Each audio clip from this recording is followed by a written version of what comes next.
Hello everyone and welcome to today's episode of Torcom Talk. Really excited to have on Katy Brooks, the president of the Bend Chamber of Commerce.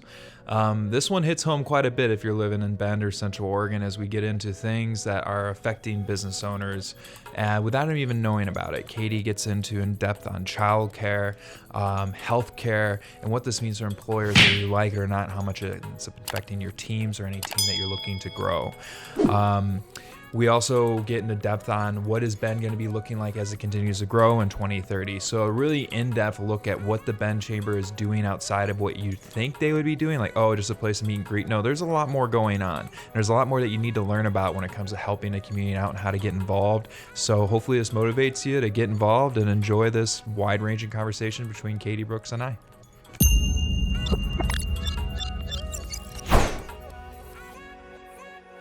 Katy, awesome to have you on the show. One thing I wanted to start out by saying is, like, the Bend Chamber, or any Chamber of Commerce, there's this stereotype of, oh, I'm going to be going and I just mingling and doing stuff. I'm not sure, like, how good this is going to be, what's the benefit. And it's like this old chamber mentality. But you and I have been talking, and you're really adamant about this new chamber that Bend is becoming and getting apart from the old chamber. So what's the old chamber, new chamber, like not your grandpa's chamber? Right. What is that all about? Well, I think that in Bend particularly, but for chambers as a whole across the country, there's this realization that we all mix and mingle, and connections and relationships are always going to matter. Who you know and how you take care of your people matters. And you do that in a lot of pretty traditional ways. But that's kind of where the old chamber stops and the new chamber starts. It's more about what are the things that we can do to represent business and also their employees on a collective basis. What is the power of the collective? And how do we set the table to resolve issues, create opportunities, and basically tackle some of these things that are hindering business growth on an individual level and a collective level by really leveraging the strength of the people around you and bringing in experts and taking problems on even when they're hard. And most of the things that we work on at the Bend Chamber are really tough for any one individual or any one organization or any one company to tackle on their own. And that is the power of having an association of businesses and the people who work for them. So to take that to a personal level, one thing that when it comes to struggling on growing with employees and everything like that, that's definitely something that I feel a lot here at Mazama. We have around 20 or so team members here, and the other thing that I overheard in excitement was my HR manager Katy telling me that hey, I think we're going to be able to qualify for the Bend Chamber's healthcare plan. And I was like, that's great, because I don't have my hands in everything at all times. I just know that when we did give out healthcare, we're not required to. You need to, as a business, and I don't know if it's Oregon or federally, but it's 50 employees, that's when you're required to. And so we started it much earlier than that because it was just the right thing to do. But she was telling me that also, she's like, yeah, we apply for that. We might be able to qualify for that, and that means we'll be saving like 40%. I was like, what? She's like, yeah, I'm pretty sure we're gonna do it. I'm like, okay, and it's the same good coverage. She's like, yeah. I was like, that's amazing, because it's a huge expense for me to continue growth and to continue taking care of people, but it's necessary, I think. So I'm super excited about that, and I'm glad that you can. How do you make that happen? I don't have my hands involved or anything. I know that Keely's getting involved. So how is she saving? Maybe 40% was too big of a number. I don't know, but how is that happening? So this is one of the important things that we can do as a chamber. And first of all, congrats for providing health care for your folks, because I owned a business with my husband before we moved over here, and we made the same decision. It's like, you make the decision to take care of your people, and it means you take home less, but it's the right thing to do. And yay, bud. So what we did about 7 or 8 years ago was start an industry, a cluster of industry sectors. We worked with Congressman Greg Walden. We went to Washington, D.C. We said, look, there's a big gap in Central Oregon for Did you go to healthcare DC? coverage. I didn't, Okay. but my predecessors did. Okay. I've been to D.C., but on transportation stuff mostly. Okay. But he helped get through the structure by which we operate now. We have 9 different industry sectors that we represent, and we're able to aggregate it under one Bend Chamber of Commerce Group health insurance plan. And we've partnered with Pacific Source. And why this has proved to be durable, and we now cover well north of 12,000 individuals under our healthcare Wow. coverage. It's huge. Yeah. And oh so important. And what's even better than that is all you need is 2 people. You can't be related, and you have to be a full-time equivalent. But if you have 2 or more folks in your organization, you qualify, which blew out a lot of the other plans that were available. So we were able to do this by bringing these industry groups together and then representing them collectively. And managing it as a portfolio rather than as just one size fits all. Right. And what has happened over the years is it's proved to be a really durable, effective way of doing it. And now, like I said, over 12,000 people are under the roof.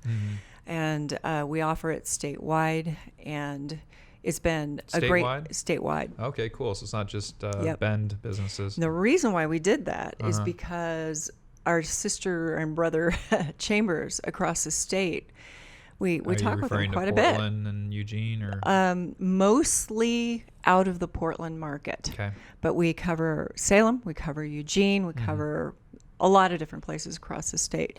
Portland has a much more robust palette of plans that you can choose from than out here. We don't have a lot of choices. So that's why we started it. And a lot of other folks came on board across the state. Now, there are lots of other plans out there, and things are changing at the federal level as far as who can form an insurance pool. What we've been watching, though, is how fast it changes with some of the dynamics that are happening in Washington, D.C. right now. And through those changes, we've just stayed with the format that we put together, and it's proven to hold up a lot better over the long term. So it's worked out great. It's great for our members. Our number one priority is to provide the best coverage for folks in Central Oregon. That's who we represent most. And fortunately, some folks across the state have also participated because there wasn't any other choice or a competitive choice. Yeah. It's incredibly affordable, and that's fantastic. And it's something that, unfortunately, our country doesn't have like a universal type of healthcare option. And this is something that I ended up having a lot more emotion towards as of 2 weeks ago. So I took a stick and it stabbed me in the hand, and I got like 3 stitches, and it was pretty nuts, and there's blood everywhere. I was out mountain biking, and so after riding, like, I stopped the bleeding, and I rode 12 miles down 14 miles into town, and first place I went to was a pharmacy. And I wasn't sure. I'm pretty sure I needed stitches, but I wasn't 100%. I haven't gotten a lot of stitches in my life. And so I'm talking to the pharmacist. I'm like, okay, I'm pretty sure I'm gonna need some rubbing alcohol, maybe some super glue. And he's like, yeah, you will need super glue for a minor cut like that, and you will need like, well, he didn't see it yet. And he's like, you will need some rubbing alcohol, and and then this and that. I'm like, okay. He's like, do you mind if I look at it really quick? And I'm like, yeah, I'm sure I could stop the bleeding. And so I just go and I show him, and the pharmacist looks at it. He goes, okay. Well, I would recommend, if you can afford it and if you have insurance, to go and get that professionally taken care of at ER or a clinic and get some stitches in there, because that's pretty deep. But if not, the alcohol and the super glue, that'll work fine. And I go, I do have good insurance and I can't afford it, so I'm I'm going to go do that. He's like, all right. So I go and I get stitched up, and they give me, which also, by the way, that was a time when I realized that were just rare steaks, because they were going in and I was able to see my hand cross section pretty deep. And I was like, that's a rare steak. So that freaked me out. And that another realization I had is that we're just bags of meat Put floating some hot around. sauce on that Yeah, thing. put some hot sauce. Oh, God. Oh. Yeah, so we're very vulnerable, it turns out. But so I go to the pharmacist because they give me some antibiotics because I got a puncture wound. I got stabbed, and if there's something in there, it could get infected.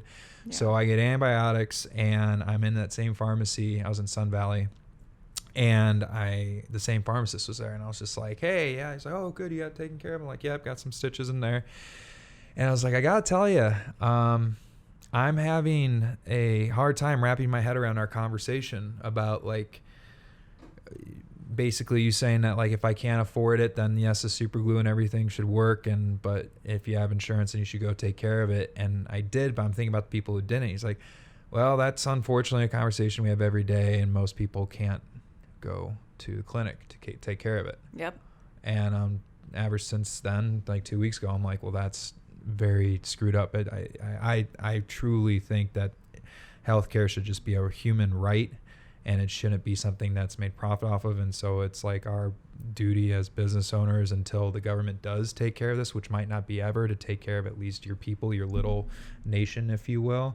And we have a member here that's part-time who's going to be full-time in the next week, and that's going to help him a lot with his insurance and a lot of stuff like that. It's going to be a huge cost. He's going to be able to get insurance. And our process that we have down, I just kind of like was overlooking the email, like, okay, and now so-and-so, that person, he will enroll and be able to qualify in December. And I saw that email this morning, so I'm going to get around to it, basically going to Keely and saying, we need to fuck that process. Mm-hmm. What's as soon as we can get him on? I don't care if we have to pay more. I don't want anybody to have to go to be freaking holding their hand shut in a pharmacy being like, I guess I'll take the super glue because my insurance doesn't kick in till December. I don't want that to be his decision, or anybody's. So the fact that you guys are doing this to make it even more affordable for me, and then for other businesses that are watching this that are anywhere in Oregon, turns out, look up the Chamber Healthcare. How do they find more about this if they don't have an HR person? Yeah, you just go to the Ben Chamber website, benchamber.org, and there's information right there on the website. Okay. And you bring up a really good point. And there are a lot of human beings that are out there that don't have insurance still, and it's one of the things that should be keeping us up at night. Mm-hmm. And if we can find a more affordable solution to make that actually happen, it's pretty awesome. Yeah, and you guys are doing so. So thank you, Yep. big time. And that's something that, as a business owner, you might be also thinking like, well, I'm saving money at this. I would think of it more outside of just the right thing to do. It is the right thing to do, obviously, to give healthcare to your team. I know the pain of pulling that trigger and watching that money go out. I understand it, but I also know what ended up happening here when it comes to retention, when it comes to overall happiness, that people are taken care of. That went through the roof, and I would pay more than what we're paying. I'm happy to be paying less thanks to you, but I would pay more to have the reaction that I now see because of it. So if you are contemplating it, please go to the Ben Chambers site and take care of your people, because you're going to get a morale boost that you don't expect. That going into another thing with how you guys can help in something that has been affecting me, and I would love to talk to you more about as we've talked in the past, and that is of childcare. Mm-hmm. Healthcare going to childcare. Yep. What's going on in Bend? Break it down for businesses in Bend if they don't know. Okay. So these two topics that we're talking about is like quintessential reasons why chambers have to change. Mm-hmm. This is the stuff that we take on now. And healthcare is one, childcare is the next. We've been talking about it for a couple of years, and it's one of those highly complicated, highly expensive things that you've got to tease through and have the right people around the table. So we formed a task force. We've taken a look at this thing front, center, sideways for quite a while now. And what we found was only 1 out of 3 infants and toddlers between 0 and 3 have a place to get childcare in Central Oregon. Okay. And what I found out, 1 out of 3 kids are actually placed. So 2 out of 3 kids are out there in the they're at home, they're with friends, they're with family, or in non-registered places. And so let's be clear, there are a lot of folks that want to stay home with their babies. Sure. Totally get that. That's totally it's the fine. people who need to be at work or Those want to people be can't at work afford it or and can't are afford career it. driven. Yep, that's what we're talking about. And more times than not, that's women. And what we decided to do was we put together a task force to talk about the quality aspect of it. And there's a lot of research out there on 0 to 3-year-old brains and how that sets people up for the rest of their life and certainly for their school experience. And there are lots of folks who track kids from the time they're born until they graduate high school and beyond. And that's going to be a trend moving forward. So the science is there that if you're going to put your kid in childcare, it should be pretty good quality childcare. So that's one of the aspects that we've been talking about. Another aspect is we just don't have enough, and found out that this is a national issue as well. We were invited Is it back. more so in Oregon? It's on par with par. most of the country. So what's going on in the country? Why is it so hard to? Here's why. There are Have a 3 things childcare. that go into running a child care center. Number one is you have to pay for the land. If you're not paying for the land and the building and the what do you mean by that? construction Pay for of where the center is. So you can't lease it? Yeah, I'm getting there. Okay. So the costs are you'll either have to build your own facility, you'll either have to lease. Lease costs in commercial areas have gone up in recent years, Yeah. depending on the market. And the third thing is labor. So, and embedded in all of those costs are the regulatory costs and the permitting and the tenant improvements and the things that you need to do to accommodate little people. So labor, land, lease, essentially, and regulations. So the bottom line is it's really expensive. So if it's really expensive, you have to charge your clients a lot more. And if you charge your clients a lot more, oftentimes what happens is they have to make a decision of either I'm working so I can pay for my childcare, or I'm just not going to work and I'm going to figure something out. And that cascading effect goes to the employer because a lot of times they're opting out either because the parents can't find childcare, or they just can't afford it, and it's just an economics decision as well as a family decision. So every state has different regulations. The state of Oregon has a lot of regulations and expectations. Yes. So it's just really hard to run a child care center. So what we have decided What to are do... the expectations that Oregon has set? Like one of the The things I've heard is expectations- like you hit on it, labor, but I hear that bar is like incredibly high. It is incredibly high. So there's a couple of Why things. is it so high to be watching a 3-year-old? Because the education requirements of the people who work in childcare are extremely high in Oregon. I've heard it's PhD. Is that right? No, it's Okay. master's Okay, that still seems pretty high to for earn a 3-year-old. $15 an hour. Yeah. That's incredibly high and insulting for, I mean, Yeah. Let's just be honest for a second. It's 0 to 3. You need to know how to do CPR and how to feed kids and keep their hands out of light sockets. Like that's what's going on. Maybe some coloring or something like that. If a kid's really advanced, then you want to send them to Harvard preschool or whatever. Okay. But at least 0 to 2. I mean, 0 to 1 to 2. I mean, these they're Well, what barely we're talking walking. about, though, are the people who program what the kids do. And there's a lot of science behind what is actually going on in a kid's brain. And I'm not an expert on that. No, neither am I. But to a master's degree to then $15 an hour, why would you do that? Why would you go into student debt that much? Our system is not made for it. Well, let me push back on that, though. Good. So you've got your most precious thing in your life being taken care of by somebody else. My football team? Yeah, you need to get out more, dude. Your kid. I don't have a kid and, well, I meant the capital Y, you, the royal you. My So dog, people have their children in places, and I'm a mother of twins, and let me tell you, I spent a lot of time and a lot of money and a lot of anxiety thinking about where do I put my kids because I had to work. And paying somebody $15 an hour to watch the thing that's most important to me in my life seems pretty pretty reasonable. In fact, But it's not probably 15, not good enough. But it's not $15 an hour because you have to pay the overhead. Right.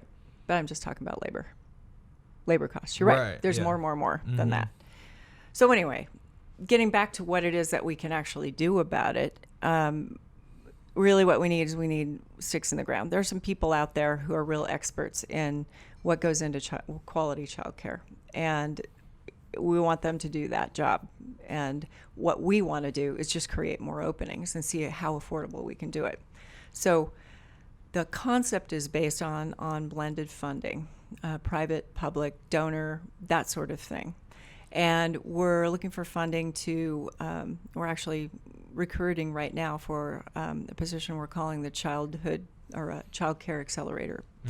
This person's job is to go out and work with employer pools, people who have folks on board that have babies coming or already here, and they're losing their personnel. And in Central Oregon, it's really a tight labor market. So working with those folks, seeing if they can offset some of the operational costs or some of the startup costs to make it a little more reasonable. And we're working with OSU Cascades and COCC to talk about aggregating their efforts to program. What is the 0 through 3 experience? What is the 3 to 5 experience? How does that blend into grade school? Really doing a lab or a research component to make sure the quality is there. And then working with investors and the schools to look around the region and find sites and actually construct centers around the region with the fact that there's something that has to come down in price. Operations, labor, the cost of the land, whatever it happens to be, to make this reasonable and sustainable and replicable so we can build it all over. Is it going to solve the problem? No, not entirely. Or you can sit on your hands and not do anything. Okay. So you're looking... that's what we're doing. So you're looking for businesses to help offset the cost.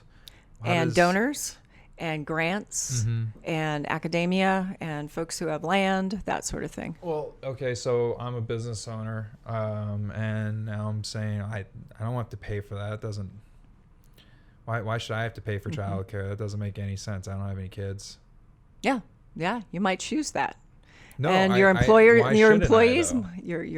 might have a different opinion. Right. It's all about retention, and it's about making sure that you keep the best people on. And so you look across the state: Multnomah County, Washington County, Clackamas, Deschutes, and there's 1 or 2 other counties. I just saw this data today from the state, have less than a 4%-ish unemployment rate. The rest of the state's a little bit higher.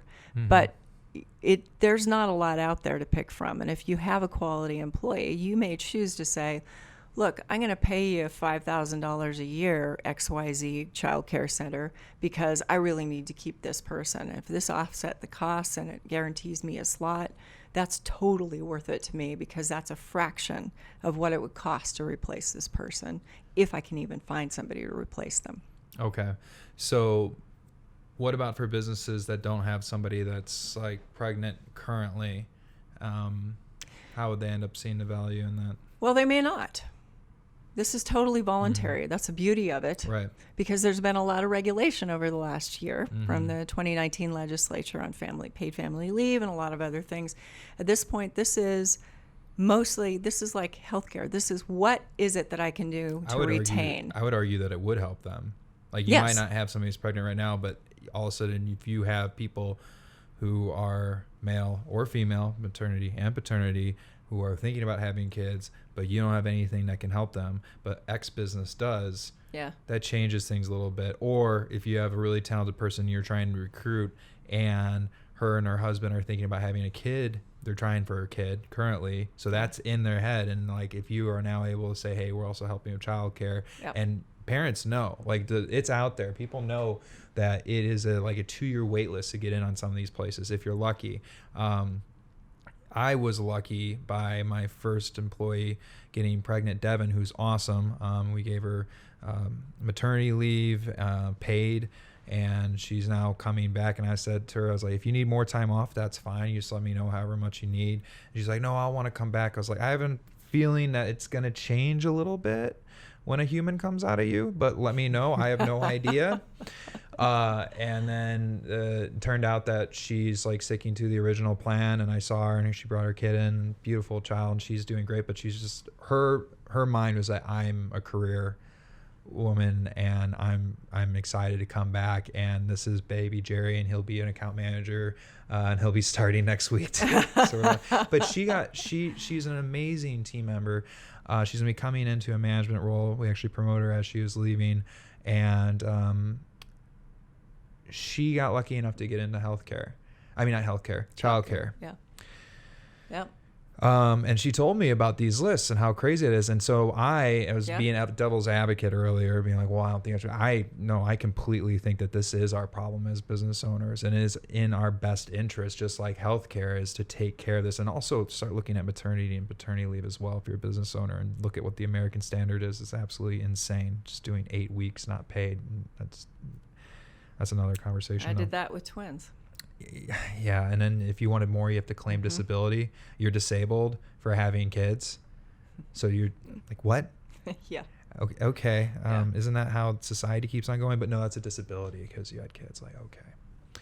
Yeah, there's something really screwed up there, and you see other developed nations across Europe and Canada and everything like that, and they have it figured out. Like, they're doing like 6 months to a year, sometimes 2 years paid, and they have some of the happiest like rates amongst society there is in places like Finland and Sweden.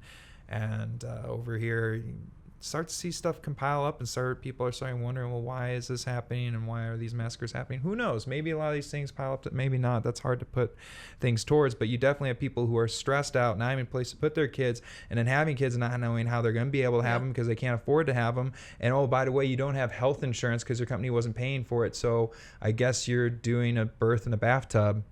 Because if you want, and that's just because you have to, because you can't afford to go to a hospital. I mean, all these things, these are all ridiculous decisions that we can change, and you can actually make it more affordable. And people need to know that and do something about it. Yeah. I'm obviously passionate about this. Yeah, I am too. That's why I'm doing what I do. But it's really, you're right. It's the important thing is there's a human element to this. Clearly. Mm-hmm. And those human beings happen to work for our companies. And the folks at the Bend Chamber, our members, they come to us with these problems. Mm-hmm. And many of them with an open arm saying, God, just help. How do I deal with it? And that's why we're trying to tackle it. One of the other factors, though, is it's more of an economic factor, and it's hard to put that in the same sentence as, the family suffering that goes on when you can't find health care and you can't find childcare.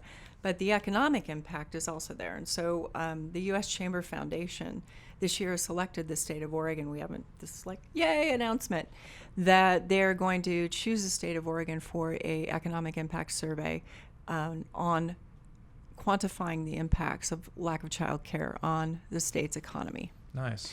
They did this in the state of Georgia. In Atlanta alone, it was a $1.6 billion impact annually. Wow. When people did not have a place to drop off their kids. It was the loss of the employment base. It was trying to find a temporary fix. It was, I don't have any solid place to put my kid. My kid just got sick and I got to leave work, and my sister's watching them, and everything else that you can think of that goes into taking care of a family while you're working. It's a serious economic thing as well. And so it's kind of that 1-2 punch. It's the human beings that work for us, and it's also our economy and whether or not our businesses are able to thrive when there's such a big disruptor. Yeah, well, I think a lot of business owners just need to figure out that these human beings are just that. They're alive, and they're human beings, and they're not Excel sheets, and they're not as replaceable as you might think. And when you take care of them, it actually is more profitable. It's a little harder to see. It's a little further down. It's a feeling you get, and then all of a sudden things start really clicking up. I mean, if anybody's considering taking care of anything when it comes to childcare, healthcare, I'm not that sure, talk to Katy and I, because we'll direct you towards, no, this will be something that will be not only something that is more profitable for you, but you're going to feel really damn good about doing the right thing. Yeah. And there's a lot to be said about that. money isn't the answer to what makes you happy or what makes you feel fulfilled. What does way more is knowing that you're taking care of the people that are working for you. So anyway, let's go into a quick message from our sponsor from Habit Hot Sauce. Habit Hot Sauce is a fun little thing. You're not going to make me cry, are you? No, I don't think so. But you can put on as much as you want. I'm going to be crazy because that's what I do. All right. So this is a fermented... Who made this, bud? I don't know. That might be, I mean, if you like hot sauce. Supporting another business in Bend. Yeah, exactly. No, this is our fun side hustle. You may have put a little too much on. I'm crazy, but you said you like hot sauce. That's good.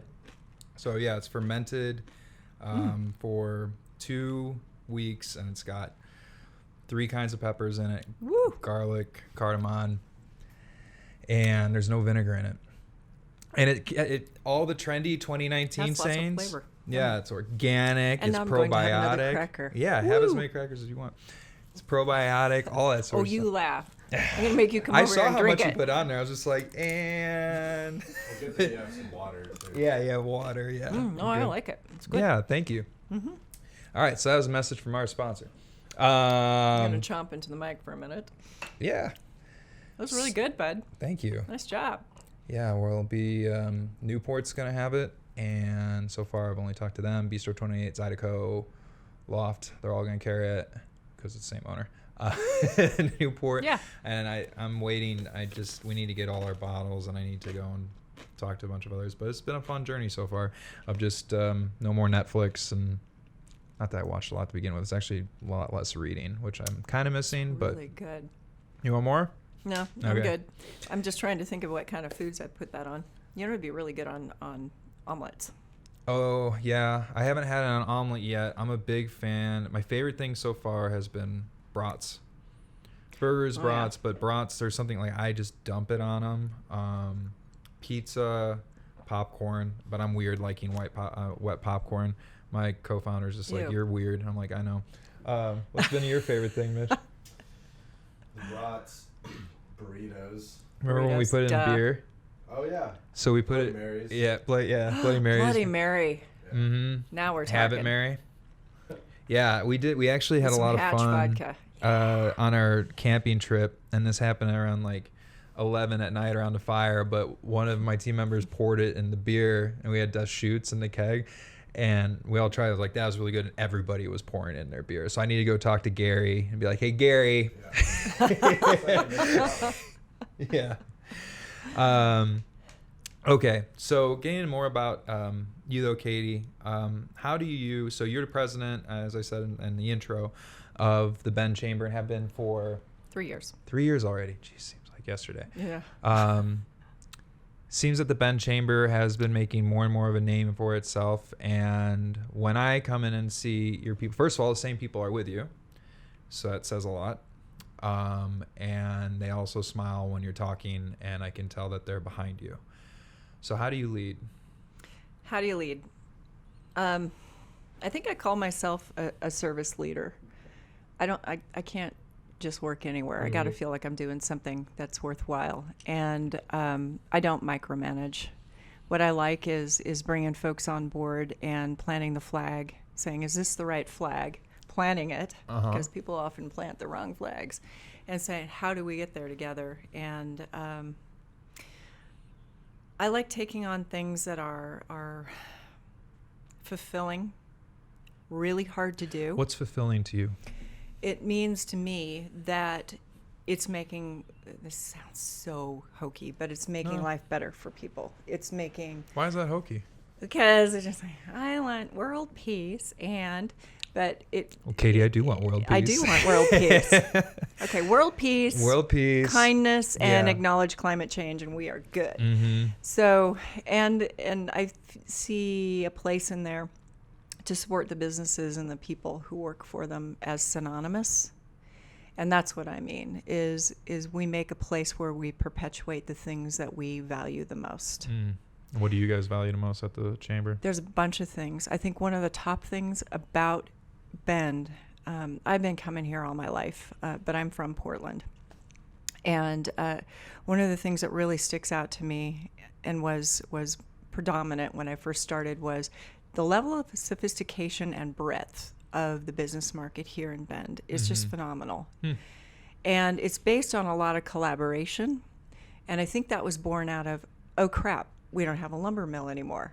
Oh crap, there was a Great Recession. We were just building stuff, and now we don't anymore. And we were half of building everybody's a out of work. Hobbit village, and now all of a sudden we can't build the Yeah. Hobbit village anymore. Yeah. True story. Yeah, so we've picked some industries here that had their time, some more brief than others, but we've had to reinvent ourselves.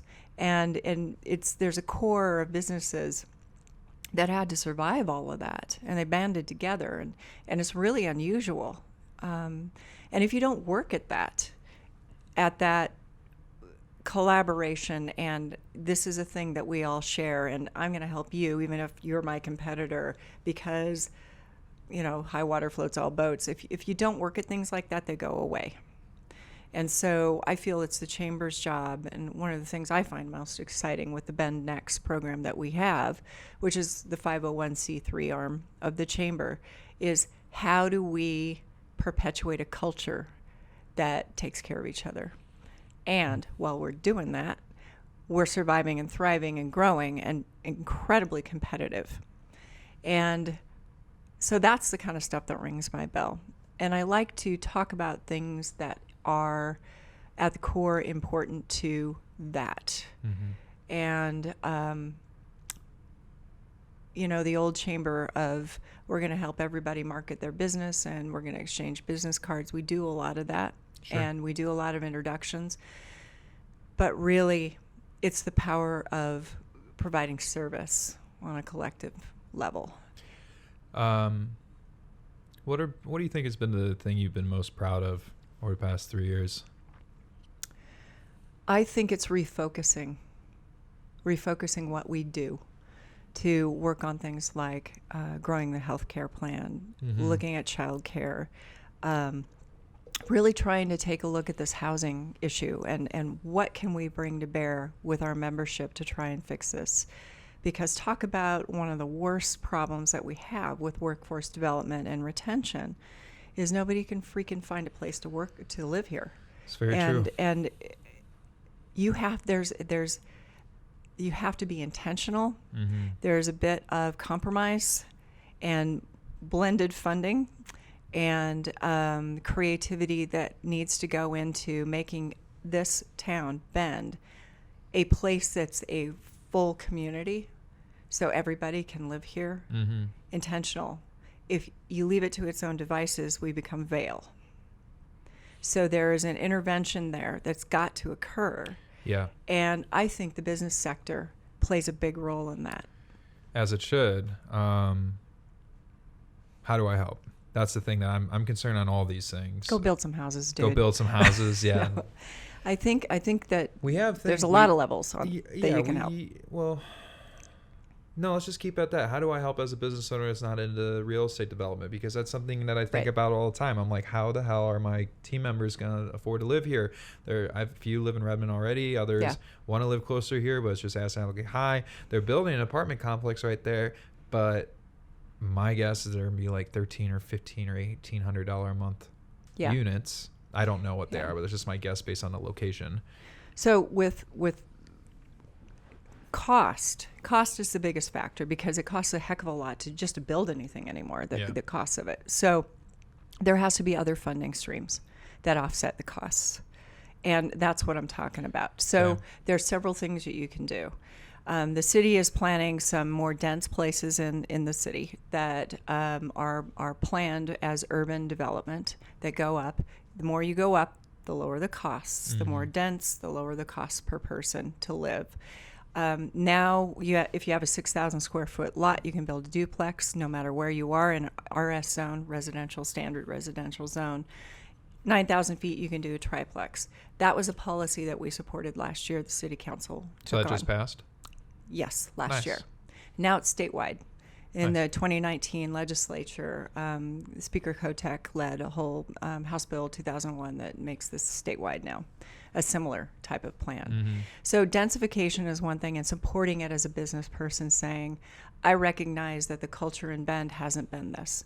It is hard for some people to really get their heads wrapped around what does a denser Bend look like, but it doesn't mean it's dense everywhere. It means focusing that development in a condensed area, served with some sort of multimodal service, Yeah. be it transit, Uber, Lyft, skateboards, pick something Sure. that can get you around. Well, if they think it's going to be like less dense if there's not affordable housing, people are still going to work here. They're just going to be coming in and creating more traffic. Mm-hmm. So you're just going to have a ton more traffic when you get people biking, skateboarding, public transit going Yep. from different areas. But if you're talking about Lapine, Sisters, Redmond, Madras, Prineville, that's a huge commute. And by the way, now if you're a business leader or owner, your team is going to want more money to just offset their cost of their transportation. Yeah. So all these things cut into like how, at what point are they comfortable living? So Yeah. I keep on hearing people being like, yeah, affordable housing is good, but not in my backyard. Why are they building that thing right here on the west side? I don't want that there. But yeah, we need it. I've heard business owners, I won't say who, but I hear that all the time. I'm just like, well, yeah, you're saying that Yeah. you want it, but not there. And Then there's the where? rub. There's the rub. And I know there are folks that don't like it when I say this, but we just have to get over it. And we have to Oh, it's think happening about anyway. where it's where this kind Mm-hmm. of construction happens, so we can have other parts of Bend that we recognize. In 50 years, when you look here, you'll say, yeah, there's 50,000, 75,000 more people here, but it still feels like Bend. What is that makes it still feel like Bend? One of the things that we did this year in collaboration with Hubble Communications, a company who just opened its doors recently in Bend, they do PR and surveys. Mm-hmm. So we sponsored a survey. I've been curious. So people are anti-growth here. Really? So what does that actually mean? So what are the values What does that mean? behind people saying, I don't want it to grow anymore? So I we came from asked. California. I liked how it was 3 years ago. Okay. We asked, and we have a statistically valid survey. We cross-tabbed so that we had good representation from East Side, West Side, how many years you lived here, what your socioeconomic and ethnic background was, all of that information so we could ask these questions. And what we found out was most people, like 80%, 82%, I think it was, said, yeah, we don't like growth. Don't like it. And then when we asked why, some of the top reasons were because of traffic, can't get around like I used to get around. I don't feel like these people moving here are contributing to the society that I love. So if they gave back, if I saw you, Bud, you moved from the Bay, you're my neighbor now, and I saw you volunteer for something that I feel strongly about, I'd say, hey, that Bud's all right. Sure. I can live with that California next to me. He's Yeah. a good guy. And if that person moves in and doesn't interact with you as a neighbor and is distant, that is the piece that they're most fearful of. Mm-hmm. It's not whether you come from California. It's not whether it is in part that you're creating more traffic, but what they want to see. And it flipped to something like 73% approval of growth. If that person who's moved from wherever was visibly engaged in the community. And the interesting part about that is we asked the flip question. That's awesome. So are you engaged in the community? Oh, what did they say? About 20% were. Do you think they lied too? I don't know. I don't know. But I've seen this pattern. We asked our young professionals the same thing. What's important to you? I really want to get engaged in the community. And we put on a summit. We're doing a summit this Saturday. It's going to be awesome. I just plugged it on LinkedIn today. Yeah, and we're trying to teach a class, or it's not really a class. I have a discussion on here are the ways you identify what passion is in yourself and how you apply it to your community. The less than altruistic reason why we're doing that is because the more engaged you are in the community, the more you feel like staying, right? We want you to stay. And that's the class that one of the classes that is lower population than the other sections that you can go to. I guess there's sessions during the day. So I kind of see this pattern. I really want people to be involved, but you got to get involved yourself. And that's the harder part because we're all busy. Yeah, but you make time for it. you make time to help your community out. Yeah. And you end up getting oxytocin from it. You end up doing things that are helping other people, and that's some of the best feelings you ever get. And what's better than helping this town that you want to keep the culture the way it is? One good point that I thought, and I want to come back to the YP Summit in a second, but just sticking on like the housing thing for a second, was when I had Sally Russell on the show a couple weeks ago.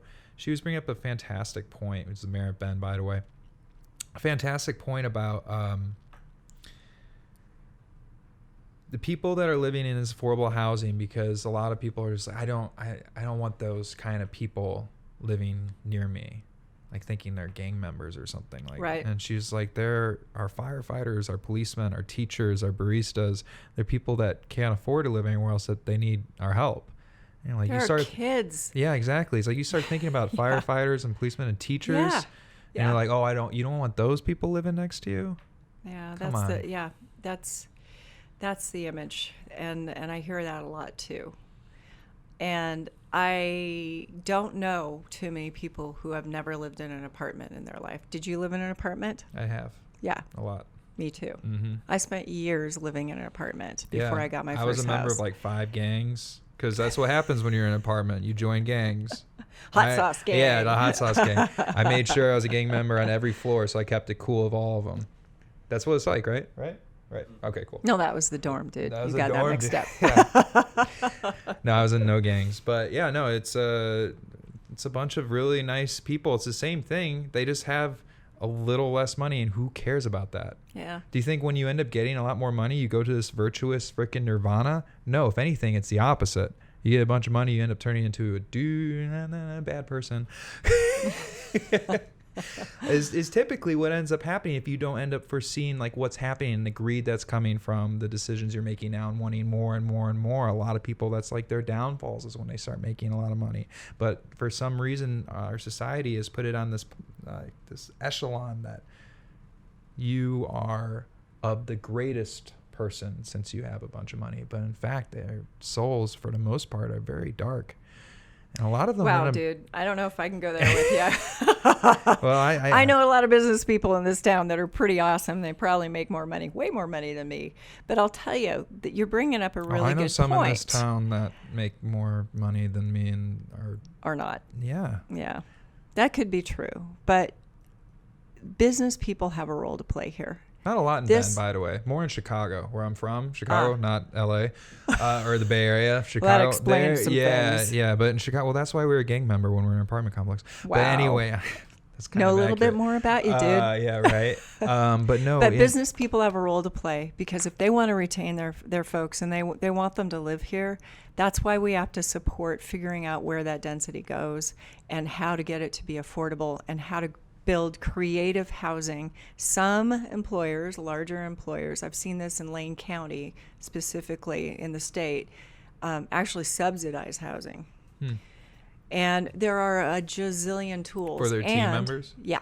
Okay. And tech is coming into play, and financing models, where there are lots of companies, and I'm not endorsing anybody because you really got to read the fine print, but there are some folks who are long-term investors who are helping you with down payments now that take their interest based off the increased equity of your home over time.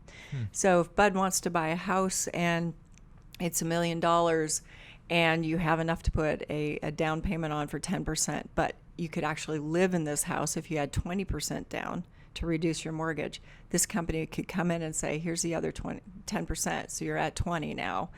And you just owe us for this 10% we gave you based on the equity increase of your house over time. And here's the amount if you sell in 5 years, here's the amount in 10 or 20, or if you pay off your mortgage in 30, this is what you owe.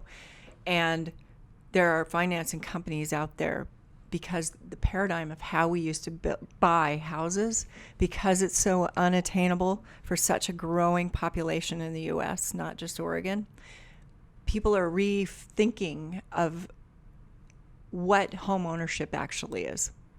Mm-hmm. It's like your car, right? Someday, maybe it'll be a service rather than a thing you own. I don't know. But the model for which folks are buying homes, because of the growing gap of the haves and have-nots, and shrinking middle class. This is not a philosophical discussion. This is fact. Sure.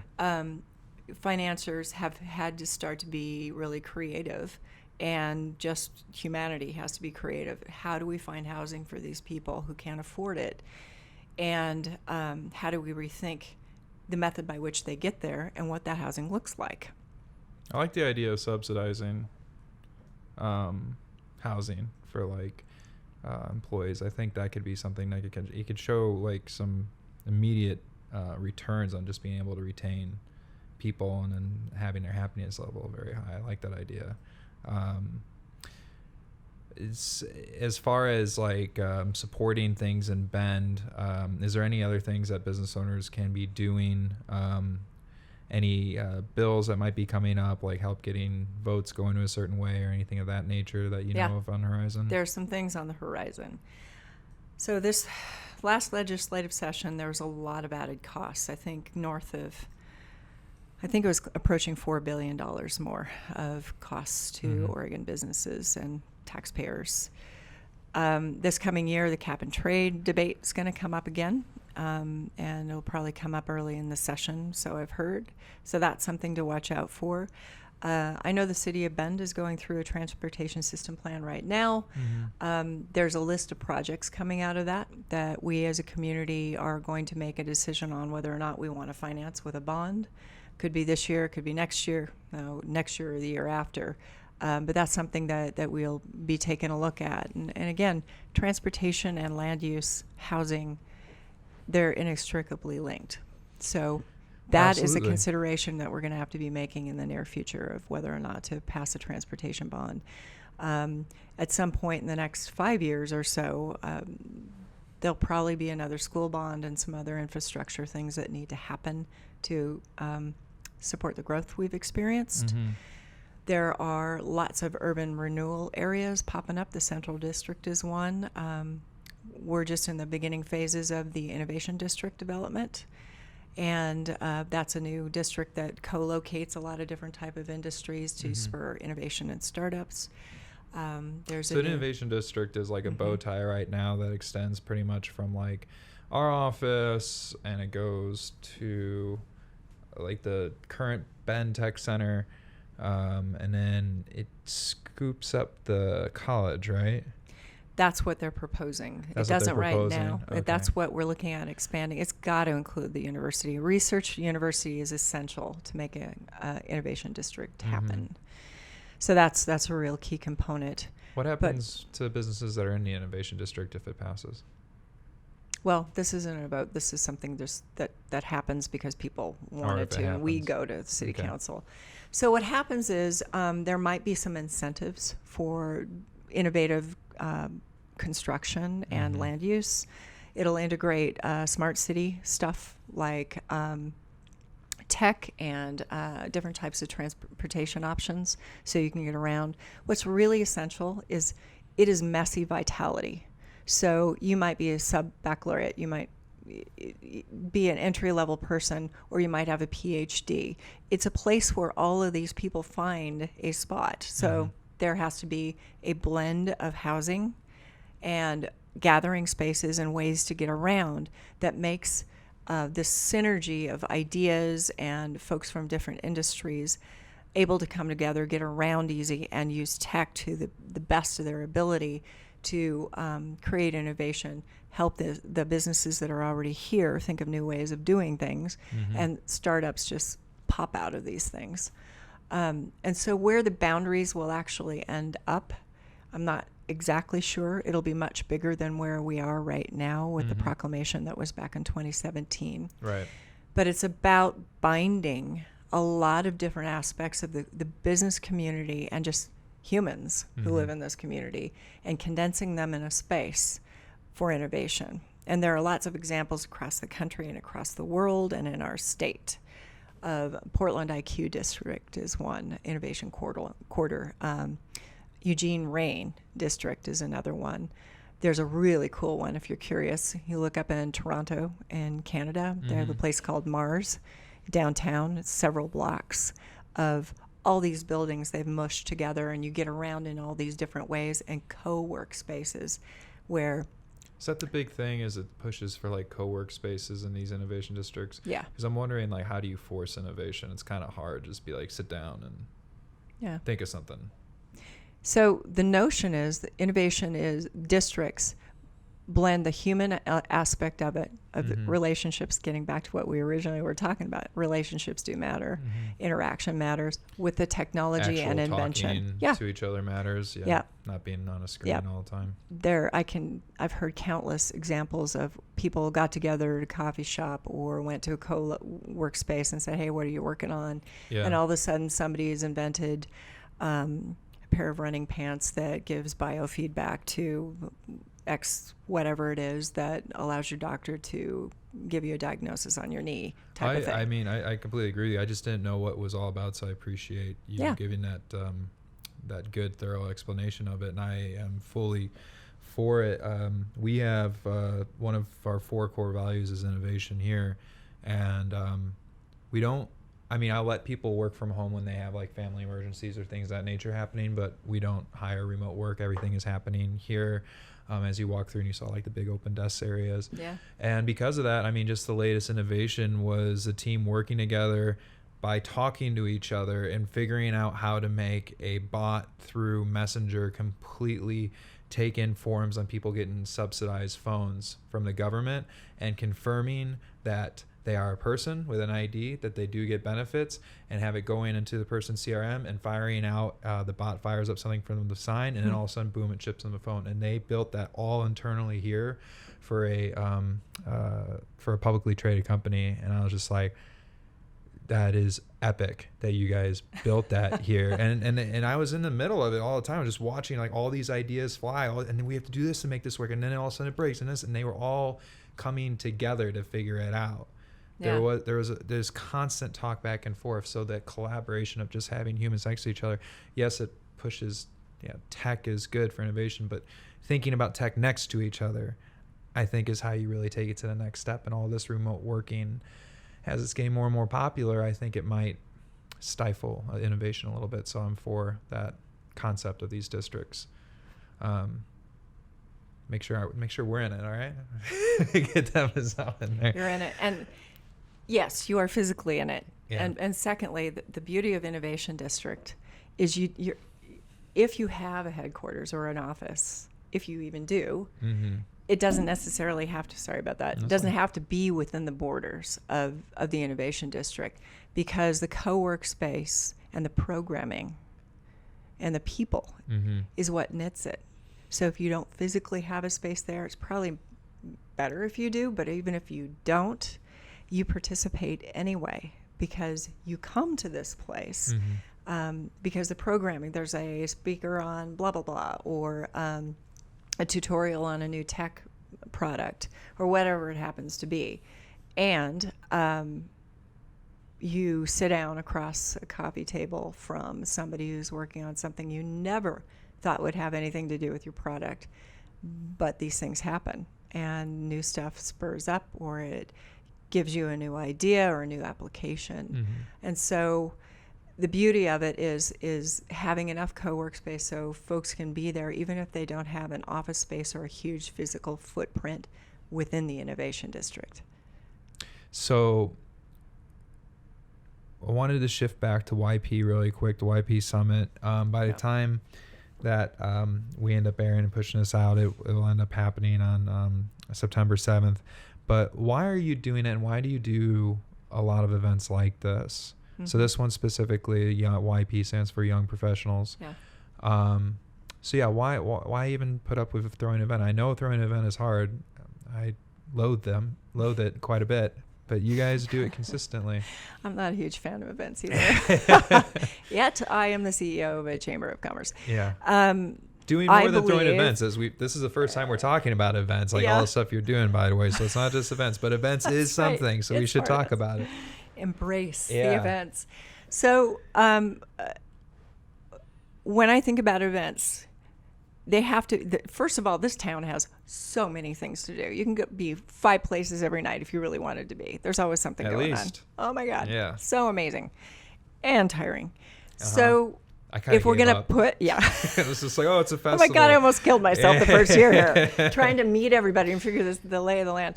So if you're going to do an event, it's got to be either provide some information you couldn't get somewhere else, or have just a kick-butt quality networking, collaborative atmosphere. Or I got to get something that makes me better at my job, or as a person feeds me in some way. And so that's what we focus on. So specifically, the Young Professionals Summit, YP Summit, this is the second year we've done it. We'll probably have 200, 250 people there. I don't know yet. We haven't closed registration. And it is designed from two perspectives. One is from an employer. And again, going back to how do you retain really great people? And a lot of employers in town are, like you, are sending a bunch of their people to this for personal development and professional development because they're inextricably linked. We're humans, right? You're humans. And then from your employee standpoint, it's, man, I really want to move up and I really want to be involved and I really want to develop my network. And as you do that over time in your career, I look back in my career path and I know people in places that I would never have access to had I not networked and built relationships throughout my career. Yeah, it's kind of like be nice to that person because you don't know if they'll be the CEO of Nike one day. Yeah, Go up and say hello and get to know people. They might become your friend. They might become somebody who goes to an innovation district and comes up with that idea at some point, and you know them, that makes your product better. They might be the governor of your state. Yeah. They might be someone who helps you financially or in some way with your business. You never know, and they are important. Relationships matter. It's the game. Yep. That's the game. It's the entire game is basically, can you network and have good relationships and be genuinely like just nice to people? Because if you are, then you're going to be able to lean on those things to help you. You'll be able to help them, and people remember that kind of stuff. And in a non-selfish way, it all comes back to you. So when you were talking to me about the YP Summit, I think I thought about it for a quarter of a second. Like, yeah, no, we'll send all the people that want to go. Yeah. So there's 8 that can make it. It's on a Saturday. Yeah. So if it was, we would have sent more, but I'm not going to force them like, oh, you have to give up your Saturday. No, if they want to go, are you going, Mitch? Yeah, so Mitch is going as well. I love it. And you got to come to my session. I think I signed up for it. Yeah. Yeah. So there's, I had one colleague, who I won't mention, who said to me like, aren't you worried about like your people going and getting swooped up by other people? And then I was just like, no, I'm not. I'm more worried about them not going and not learning and not developing. I've made a very great culture that they mostly make. I just kind of like cultivate. They're the ones that breathe life into it. And it's just super, super fun to be here and work here because of that culture. And if they want to leave and go on to do something else, then I'm actually going to help them do that. And I have, and I will be a reference to them when they go on to do other things, because we're all mostly like millennials over here. And who am I to say, no, you have to stay here? And no, I can't do that even if I wanted to. And if I wanted to, that'd be pretty screwed up. So knowing that the game is the short side in it for me is, what do you guys learn that helps you professionally? But then networking being the game. I know Mitch is, you're going to go and you're going to talk to people. He's going to have his business cards and he's going to meet some people. And maybe in a year and a half, one of the persons that you met ends up going a little higher up in Hydro Flask. And they're like, hey, we're looking for a new marketing thing, Mitch. And I was wondering if now that you're the head of marketing at Mazama, maybe we can, and that wouldn't have happened if you weren't there and got to meet Richard at Hydro Flask or met somebody at the shoot. So there's that short side thing, but then in the long term as well, it's just like the professional development, the networking, all that stuff. There's a risk of losing somebody, sure, but you know, if they want to go, then they're going to go. Yeah, that's totally not part of the program. And no, I'm not that's saying happen it is. I'm just saying no matter what. Yeah. But it's about 3 things. It's about building your clan, your peers, professional peers. Mm-hmm. It's about, how do I develop my leadership and proficiency in being a person who is a career path person, that I have these things I want to achieve. Here's some tools that are going to help me get there. That isn't about this new software thing that I'm doing. It's about, how do I talk to my boss more effectively? It's, how do I take a leadership role? What does that actually look like? What's the difference between a mentor and an ally and a peer? I don't know. How do you leverage that? And the final thing is, So you say you're passionate about this community and you want to get involved, and we're going to show you some people that are here doing that. And so freaking go volunteer and get involved and how do you match it with what you think you're passionate about? So it's that fully rounded person as a professional. This isn't where you go for parties and stuff, although that we do have a great after party. Mosley Waters is going to be performing. He's awesome. Yeah, he is. But it's about growing as a person and as a professional person specifically. So I'm really stoked about it. We did it last year. People loved it. It was time well spent. Good. And I wish that was around when I was a young professional. By the way, my session is what I wish I would have known when I was a young professional. It's me and Scott Allen from Hydro Flask. Monica. You know them both. Oh, yeah. Yeah. Monica used to work for Bill and Melinda Gates. She was one of the first female engineers for Microsoft. She's on the panel. And let's see, Sally Russell, our fabulous mayor. And I know her too. Mitch is going to know everyone there.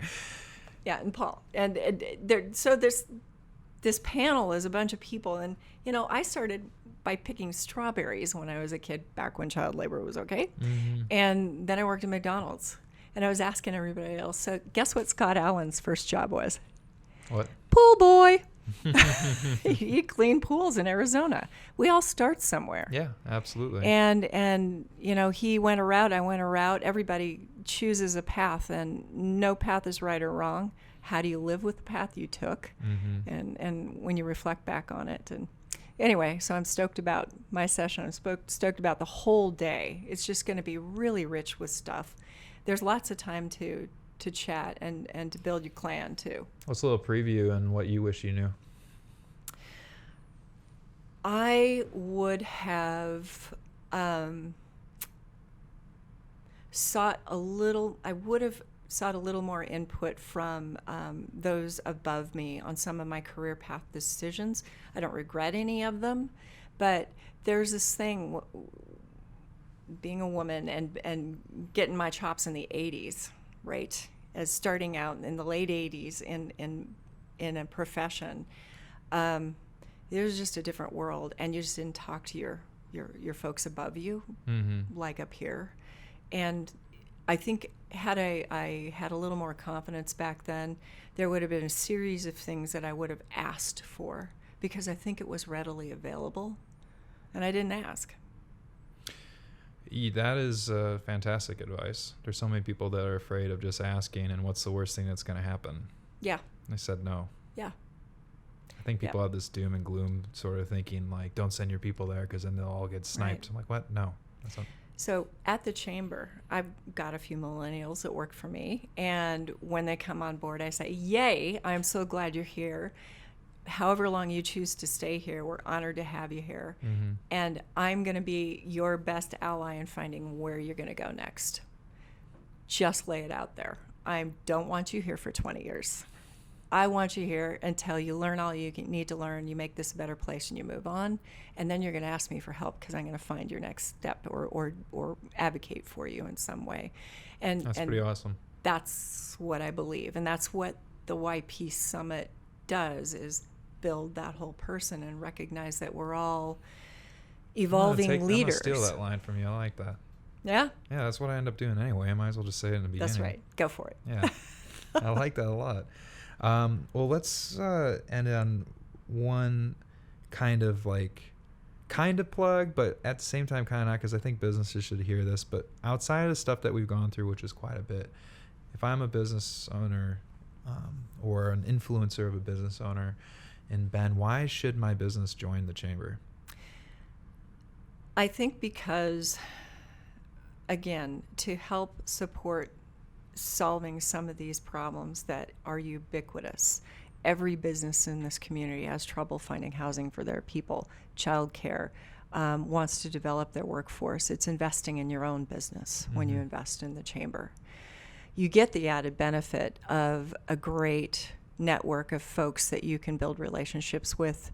There are a lot of businesses here in Bend that don't do business in Bend, so that doesn't work for them.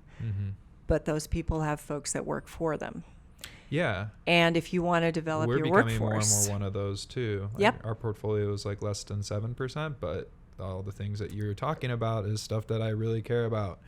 You know, That's healthcare, right. childcare, all because that you stuff. live here Yeah. and your people live here, Mhm. and probably 70% of what we do is directly related to that.